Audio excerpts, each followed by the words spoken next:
My dear uncle, கேக்குதா? மக்களோட சத்தம் கேக்குதா? Stalin uncle, what uncle is very wrong uncle. இதுல வேற உங்க அப்பான்னு கூப்பிடுறாங்கன்னு வேற சொல்றீங்க. What is this uncle is very very wrong uncle is very very wrong.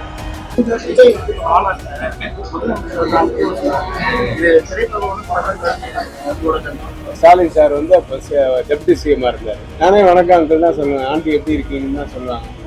இப்போ நான் இவர் அங்கிள் தான் கூப்பிடுவேன், பாபு அங்கிள் தான் கூப்பிடுவேன். அது என்ன தப்பு இருக்கு? தமிழ்ல மாமான்னு கூப்பிட்டா வேணா ஒரு தப்பாயிடும்.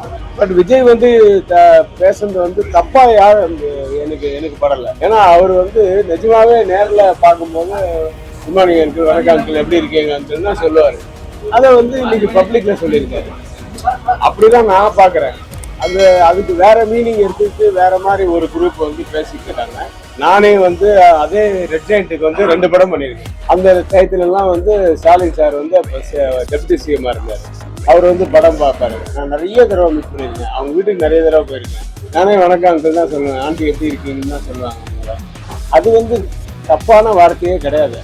அவரு வந்து கொஞ்சம் கமர்ஷியலைஸ் பண்ணி அது பேசிருக்கு. ஏன்னா அவங்களோட ஆடியன்ஸ் இருக்காங்க அங்க, ஃபுல்லா ஜனங்க பூரா அவருடைய ஆடியன்ஸ். அந்த கூட்டத்தை ஜாலி பண்றதுக்காக அப்படி பேசியிருக்கலாம். அப்படி பேசுறதா தான் நான் நினைக்கிறேன்.